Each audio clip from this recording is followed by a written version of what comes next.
over 1 million books sold in more than 30 languages, and he's built all of it in 25 years alongside his wife and business partner, Julie Lee, who co-wrote the new book, Nir Eyal.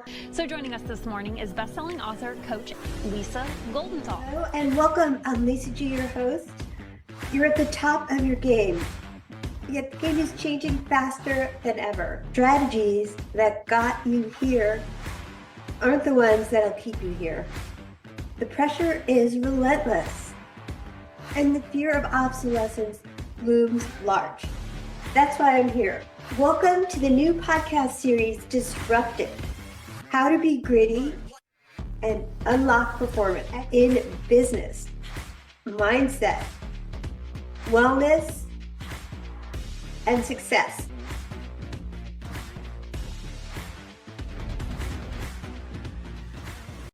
My guest today literally wrote the book on why you can't put your phone down. And then he wrote the book on how to take your attention back, which I'm a huge fan of. Really helped me. And he's a New York Times bestselling author of Hooked, Indistractable, and his newest instant bestseller, Beyond Belief. Former Stanford lecturer, investor in companies like Canva. Welcome to WholeCEO. Thank you. Great to be here. I love all of your books. I have one of those short attention spans, so Indistractable was life-changing for me. Oh, I'm so And glad to hear it. Thank you. That means a lot to me. That's great to hear. What did you find most helpful? well, focus is just something that I've struggled with, and I really find the beliefs behind what I'm avoiding so that I can focus on what really matters. And focus time really helps me as somebody with ADD to stay on task, get stuff done, and really forgive myself too when I do get distracted because nobody's perfect. Fantastic. Good. I'm glad to hear. Were there any techniques in the book that you found you adopted after reading it? Well, I think for somebody who's a coach myself, really to be a student of my own calendar and stick to my Mm, calendar and say no to a lot of things. Because I saw mm, your post on LinkedIn recently about saying no to almost everything. And even better was polite ways to say no. I really like that because so many people are afraid of saying no. But when you say no to things that don't move things forward in your business, then you're mm, saying yes to yourself. You know, mm. so I love your, you really help me stay focused. And Awesome. I'm glad I to hear have it. I have to ask you, I mean, you've written a trilogy of Hooked on how companies get inside our heads, and Distractible on how we take our attention back, Beyond Belief on how we take our thinking back. Was that the plan? No, it wasn't the plan, but it was the evolution. Hooked was about how businesses can use the psychology of behavioral design to get people hooked for good. So Fitbod uses the hook model to get people hooked to exercise, and Duolingo gets people hooked to learning a new language. There's all kinds of apps and services and products in all kinds of industries that use the psychology of behavioral design for good. And that was the intention behind Hooked. And then at one point, I kind of found that I was getting hooked, but to the wrong stuff. Hooked was meant to help people build healthy habits, but turns out we all carry around these unhealthy habits as well. And so whether it's scrolling too much or smoking too much or too much news or too much booze, there's just a lot of too much out there. And so I Right. wanted this for myself, and that's why I wrote Indistractable, was to kind of deconstruct why we overuse certain products and services and how we can get our time and attention back with a very practical approach. I didn't want another one of these, Chicken Little, sky is falling, technology is terrible for you, it's melting your brain. What do we do with that? And so I wanted, Right. it's very nice for a professor who has tenure to say, stop checking email, but for the rest of us, that's not practical. We'll get fired if we stop using these technologies, nor should we. They're wonderful. So I wanted a very practical guide, and that's what I wrote, and it changed my life. The problem was that I kept getting every once in a while somebody would read Indistractable and say, "Hey, I read Indistractable. It was really great. I liked it. The thing is, it didn't work." And I would say, "Oh, tell me more. Why didn't it work?" Not everybody, one out of like, I don't know, 20, 30 people. And I'd say, "Tell me more. Let's go step by step. Why didn't it work?" I'd say, "Okay, let's talk about step one. How did step one go?" Oh, you know what? I read step one. I read it. I just didn't do it. And I say, oh, okay, I understand. Maybe that one was hard, or let's go on to step two. How did step two go for you? Yeah, step two. Yeah, I read step two. It's just I didn't do that one either. And I kind of started racking my brain. Why was it that people would wait sometimes months to tell the author of a book that they had read that the thing that they didn't do didn't work? And so I wanted to figure out why. Why is that? And it turns Right. out, if I'm honest with you, I do it too. I have loads of books I haven't put into practice. I have, listened to the podcast episodes and the YouTube videos telling me exactly what to do, and yet I've changed very little. Why? In an age of so much information abundance, why don't we do what we say we're going to do? And the reason is belief that I can know exactly what to do. I can want the benefits of doing it. But if I don't believe I'm going to get the outcome, or I don't believe in my own ability to do the behavior, I won't do it. And so it turns out that belief is the key to long-term motivation and persistence. And so that's why I dove deeper into the psychology of beliefs by writing Beyond Belief. Well, I want to unpack so much there. I mean, as far as like step one, step two, and step three, and why we all don't like actually do the digital course that we download or read the book or, what is one belief that keeps successful leaders stuck? And if I've been running on a belief for 20 years and it's got me this far, how do I test whether it's still true? Yeah. Well, let's do it for you. What's an area of your life where you find yourself suffering in some way? And there's no suffering that's too big or too small. I've seen people do this I worked with this lady a couple weeks ago who was suffering because she didn't like the kind of person she became when she was stuck in traffic.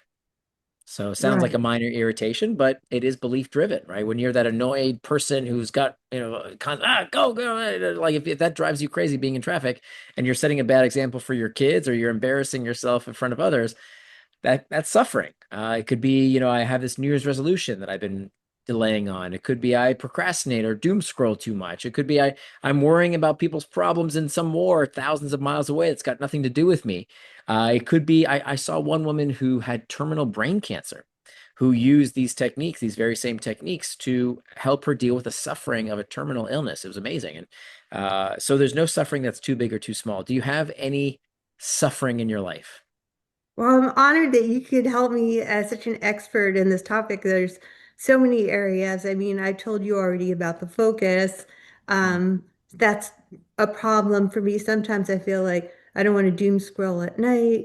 I don't want to get distracted. And how much Yeah. time do I really spend on LinkedIn? And oftentimes, as a coach, I help other people with emotional intelligence. But sometimes I feel like myself, I do worry about things. I think there's some of that angst from my growing up where I have to tell myself, the past is in the past, don't worry about it, can't control it, let it go. So I think Yeah. the suffering comes from the anxiety of worrying. Yeah, yeah. So what we can do, I'm very fond of a technique called inquiry-based stress reduction, which was pioneered by a woman by the name of Byron Katie, and actually her technique actually goes back farther than that. It actually goes all the way back to Aristotle, 2,500 years ago. And what she does is essentially ask us to identify that source of suffering, why we're suffering from it, and then goes through these four questions that we can ask ourselves to see if the suffering is the real cause we think it is. By asking ourselves, is it true? Is it really true? How do I feel when I hold that belief? And who would I be without that belief? So let's say it's something from your past, right? I don't know how vulnerable you want to be right here and now, but if there's some kind of belief in the past, you could ask yourself what your belief is that's causing you suffering. And it typically sounds like this and this happened, and that's bad. Because these limiting beliefs always come with some kind of judgment. That is the source of all of our suffering. All of our Right. suffering is a judgment that's bad. And so, what this technique, and it's been validated now in several studies, asks us to do is to ask ourselves, wait a minute, is that always true? Can I be sure that's a fact that such and such is bad? And turns out many times that fact is just a belief and it's malleable. Because if there's one thing I learned writing this book over the past 6 years is that beliefs are tools, not truths. So we can adapt that belief. This thing happened to me in the past. It's such a great example. We know people who go through post-traumatic stress and Right. also people who go through post-traumatic growth. Same exact things happen to them. And yet Right. their interpretation is completely different. And so what changes? What's different? It's the story. It's all it is. It's the belief that we assign, the judgment we assigned to what has happened to us, whether that is helpful or hurtful. Yeah. I love um the whole is this true? That's so helpful. And I think, going back into my childhood, obviously, I know that my suffering came from there. And even though you can do the work and try to move on past there, of like my dad like was angry, and then I find myself around other angry men. It was just a pattern. So Yeah. then I was afraid to speak up and worried about what people would say. So I think all of it comes from fear, and whether the fear is not good enough or something's going to Yeah. happen. I'm not worthy. I'm not sure what the fear is, but I know it all dates back to my dad. Yeah. And you know what? It might. It certainly might. Right. And it would be interesting to ask yourself, maybe it doesn't. I love that. Could the opposite That's be true? great. What if it It doesn't could come from your dad? it What if could your dad be. gave you a oh, sorry, go ahead. Oh no, I mean, I love that spin on it. Keep going. Could be. The thing is, beliefs are tools, not truths. So if it's working for you, Yeah. great. If it's working for you, a lot of my beef with therapy these days, especially trauma focused therapy, is that Yeah. we know that memories are fallible. That, you look at the work of Elizabeth Loftus, and she was able to implant memories in about 30% of test subjects about a hot air balloon ride that never occurred. Right. Not only could she convince people that they had been in a hot air balloon ride, they were able to describe exactly the clothes they wore and the wind rushing through their hair and all these things for a balloon ride that didn't occur. I have a friend, Chris, who I was telling about the book. I was telling him about Beyond Belief as I was writing it. And he says, wow, that's really interesting. I had a similar instance because you see, uh, I have a lot of trouble in my relationships because whenever I get into a serious relationship with a woman, it always breaks down at one point because she complains that I can't be emotionally available because I can't cry. That since the age of 8 years old, I have not been able to cry. And the reason is that when I was 8 years old, my cousin, who was very young, passed away. And I went to that funeral and I saw how sad everyone was. And I decided right there and then, from 8 years old, I was never going to cry again. And that's why I'm not emotionally available today. Until he went home, he told this story to his sister about how he was struggling with relationships with women because of this inability to cry. And she looks at him and says, Chris, I was at that funeral. You weren't there. You were home with the babysitter. Oh my And he gosh. he had created this complete confabulation about something that had not existed. Now, I don't know what happened to any one person or not. That's not my business. But it should give us pause because your memory is not like the camera on your phone. That's not how memory works. First of all, there wasn't any True. camera around, and Right. your brain actually changes memories every time you recall that. Did you know that every single time you remember something, Yeah. you're I changing it believe a little that. bit? Yeah, based on your emotional state, based on what's happening in your life, based on how your brain is trying to process what happened and why. So it's not that whatever happened to you didn't happen to you. I'm not arguing with that. How would I know? But it probably didn't happen the way you remember. That is so helpful because sometimes, like, talk to my sisters, and their experience of my dad was completely different. And it was Isn't that so amazing? helpful for me to hear this from you, because what if that's not true? It just really is a Exactly. positive for me. And I want to dive into the tools a little bit. Give me the actual method. Like, what does a CEO this week do? Because I know you write that beliefs are tools, not truth. So how do we dive a little deeper into the actual methodology? Sure. So there's many different methodologies. So the idea is that beliefs change what you see, what you feel, and what you do. So if a CEO is listening to this podcast, what do you do with this? Well, where do you want to start? At the organizational level, if you think about it, beliefs are absolutely critical for personnel and mission alignment. Think about Amazon. Right. At Amazon, they have these 16 leadership principles, and everybody is required to memorize them. If you talk to anybody who's ever worked at Amazon, they know all these 16 leadership principles. One of them is it's always day one. Okay. At Amazon, Right. it's always day one. They will say it in emails, they will say it at meetings, they will call each other out. Hey, we don't do that here. It's always day one at Amazon. Now, isn't it interesting, Lisa, that that is an absolute lie? Right. That is factually incorrect. It is not day one. That is not true. It is a multi-trillion-dollar company. It has not been day one for quite some time, Well, it's but it not day doesn't one, but it's it doesn't have to be optimistic. true. Right. I love that. It doesn't, because remember, beliefs are tools, not truths. Beliefs Ah, are not facts. They say this thing, this belief that is not true because it makes people behave differently. It's called agency. It's how our right. beliefs change what we do. So as a CEO, do you have fundamental beliefs that may or may not be true that keep people operating on in a certain path, right? The reason they say it's always day one at Amazon is because when they say that, people are reminded to act as if it's still a startup so that we can pass on those savings to our customers. Okay, because that's what they believe in. So that's at the company level. At the individual, or sorry, at the personnel level, how are you freeing your staff from their limiting beliefs? Right? We see it all the time. People lose motivation, they burn out, they churn and go work for somebody else because they don't believe, because they don't believe in you. As a CEO, if I don't believe in your leadership, if I don't believe that you have my best interest in heart, I'm going to leave. So, how are you helping people have the right beliefs about your organization and the right beliefs about their own abilities? And then finally, on the individual level, so we talked about the company, we talked about your personnel, and then finally for you, how are you using the benefits of belief to see opportunities that other people can't see? Because remember, beliefs literally shape what you are able to see. It's not figurative. They can literally change what you see. We know that entrepreneurs have a trait called entrepreneurial alertness. They can literally see opportunities other people can't see. And they get very frustrated sometimes because they think everybody else is stupid. Like, why can't you see the opportunities that I see?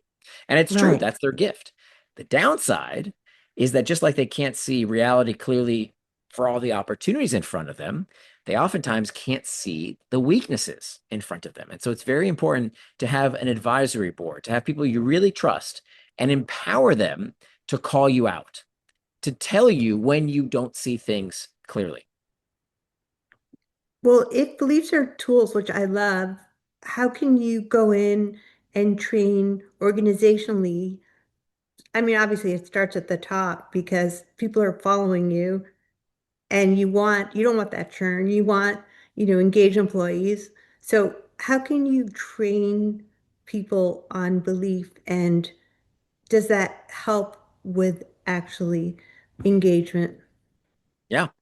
So it's exactly what the book is about. And it's a little bit hard to compact into a 30-minute podcast, Right. but this is exactly the technique. So it's about when you are engaging with, most of what CEOs deal with, let's be honest, are people issues, right? I've been a CEO 3 times. It's a lot of frickin' people issues. I don't get along with Marjorie, and Marjorie doesn't get along with Ben, and Ben doesn't want to hire and fire and this and that. It's a lot of people issues.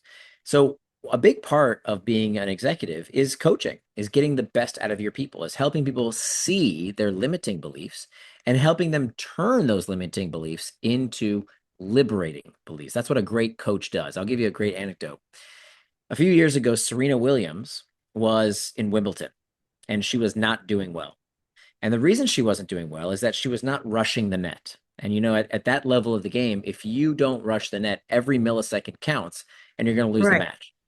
Now, her coach, Patrick Monteclou, he saw what was happening with Serena. He saw that she was not living up to her full potential. So he calls her over and he says, Serena, I was looking at the statistics, and did you know that you make a point 80% of the time that you rush the net? And she says, what? I thought I was terrible at the net. And he says, hey, look, statistics don't lie. And it's true, statistics don't lie. But he did. She was not making anywhere near 80% of the points at the net. But the fascinating part is that the lie became true. You see, he didn't pull it out of thin air. He didn't just make it up. He knew what she was capable of doing, just like you know what your employees are capable of doing. They don't know. They keep limiting themselves. So, what did Right. Coach Patrick do?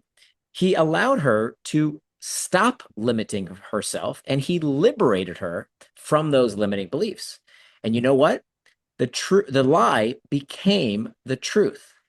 When he told her this, she did start making 80% of the points at the net. It was always there within her, and she ends up taking Wimbledon that year.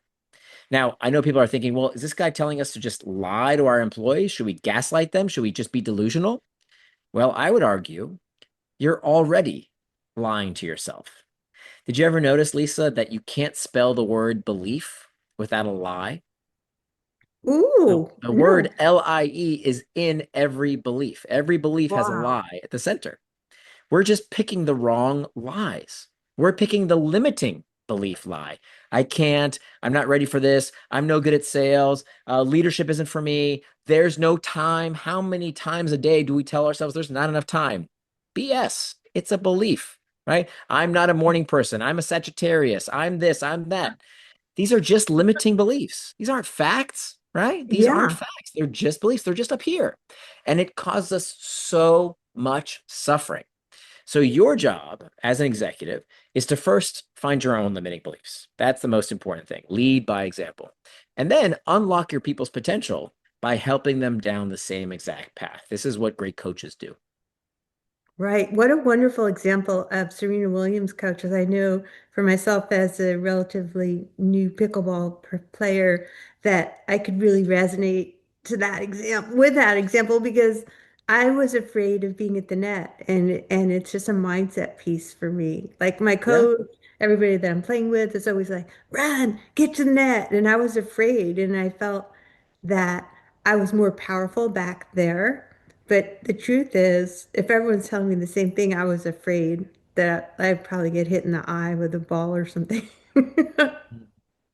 That's a great example of limiting Yeah. beliefs and how to coach somebody so that they can improve and just the power of the mindset. And I just want to go into your three powers of attention, anticipation, agency. Which one do high performers get wrong most? Well, all three, because there's three big lies here. The first lie is that your brain sees reality clearly. And the fact of the matter is that your brain does not see reality as it is. It sees reality as you believe it to be. You know, we like to say that seeing is believing, but the Yeah, opposite is just as true, that we see what we believe. And we see this again and again and again, that what you believe is what you will notice based on what you pay attention to. If you believe people are trustworthy, you're going to see good in people. If you believe people are cheaters and business is all about being zero sum, that's what you're going to get because you see and you believe what you pay attention to. Then the power of anticipation, that our feelings are moderated by our beliefs, not just our psychological state, but our physiological state. Pain and suffering are highly modulated by what you believe. Literally, your pain, your physical pain and suffering. In the book, I talk about the placebo effect, the nocebo effect, surgery without anesthesia, all done through the power of the mind. And this isn't magical. This isn't woo woo. This isn't some, hippy dippy crystal stuff. This is hard science of how we can separate pain from suffering, all based on our beliefs. And then finally, the power of agency, the power of our beliefs to change what we are able to do. Because the fact of the matter is, we don't do what we can do, we do what we believe we can do. And so, through these three powers of belief, the power to change what you see, what you feel, and what you do, this is ultimately what you become. I love how you go after positive thinking in this book. And this isn't manifesting because I do have a spiritual side of me. So I do believe really strongly in everything you're saying about powers of belief. And I even have like a little belief charm on my necklace. So that's how strongly Yeah. I'm Yeah. myself focused on that. So this isn't manifesting. What No. is the difference? Because we're not talking woo here, quote Yeah. from you. I'm very anti-manifesting and I'm very anti-positive thinking. I'm very anti-good vibes only. That stuff is not helpful. It doesn't Right. work. Scientifically, we know it doesn't work. I mean, there was work by Gabriela Oettingen, who connected people to blood pressure monitors, and she asked them to do a visioning exercise. We've all heard about this, right? We're supposed to manifest and vision board and, dream about our future, and then the universe is just going to give us stuff. That Right. is not only wrong, it's actively harmful. Actively harmful. Why? Because it turns out that when Dr. Otagen connected people to blood pressure monitors and asked them to manifest some kind of future, I want abundance in my life. I want a beach body. I want a good grade on my exam. They became less likely to do the things that it takes to get those things that they dreamed of and actually got less of those things. So in one Right. study, for example, students who manifested, who visioned getting an A on an exam, got worse grades because they studied less. Why? Well, when I put in my, DoorDash order and say, this is what I want, universe, well, that's it. I'm done. So the body relaxes and we just sit here and wait. Well, that's Right. not how it works, folks. You have to get out there and do stuff. The second thing that's really terrible about manifesting is that it reinforces that our suffering occurs because we don't have something. I'm suffering because I don't have money. I'm suffering because I don't have that beach body. I'm suffering because I don't have love in my life. Wrong, wrong, wrong. Suffering doesn't happen out here. Suffering doesn't happen out here. Suffering happens here. It always happens here. Where else could suffering happen? So Right. by reinforcing constantly, I don't have, I don't have, I don't have, I want, I want, I want, you are tricking yourself into suffering for no good reason. It's a belief. It's just a belief. A much better way is to use visioning the way athletes do. This is a wonderful example of how the self-help industry took something that was true and made it Yeah. false. So Right. how does an athlete do a visioning exercise? They don't sit there and manifest about the gold medals and the trophies. That doesn't work. No athlete, no serious athlete does that. What they do is they will vision what they are going to do physically and psychologically when difficulty gets in their way. So when you think about Michael Phelps at the Olympics, his goggles fall off and he doesn't sweat it. It's no big deal. He still wins the race. Why? They asked him afterwards, how did you win the race after your goggles fell off?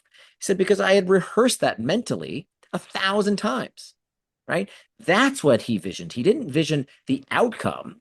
He visioned, what am I going to do when difficulty gets in my way? What am I going to think? What am I going to do physically? Right. That's the key. This is called mental contrasting, and it's much, much better than the manifesting mumbo jumbo. That turns out to be much, much more effective. And it's totally driven based on your beliefs. Again, goggles fall off. Most people would freak out. His belief is that's not bad. Right? Remember, judgment is the source of our suffering. So if I change my judgment, I change my suffering. I've loved this. I could talk to you all day, but obviously I promised you it'd be a short podcast. So last question, and Yeah. I couldn't agree with you more about taking action. Like that's something I strongly believe in. And you said discipline isn't a willpower problem, it's a planning problem. And that obviously flies in the face of the hustle culture. So how does a leader plan for discomfort in advance before the hard moment hits? That's exactly what we have to do. So there's different types of triggers when it comes to distraction. And today we feel like our world is full of distractions. There's so many things that can take us off track. Well, did you know that only 10% of the time that you check your phone is it because of of some kind of ping, ding, or ring? That's what we tend to blame. We say, "Oh, I had this, notification or phone call or message come through, and that's why I got distracted." It's only 10% of the time. What's the other 90%? Turns out 90% of the time that you check your phone, it's not because of a ping, ding, or ring. 90% of the time that you check your phone, it's not because of an external trigger. It's an internal trigger.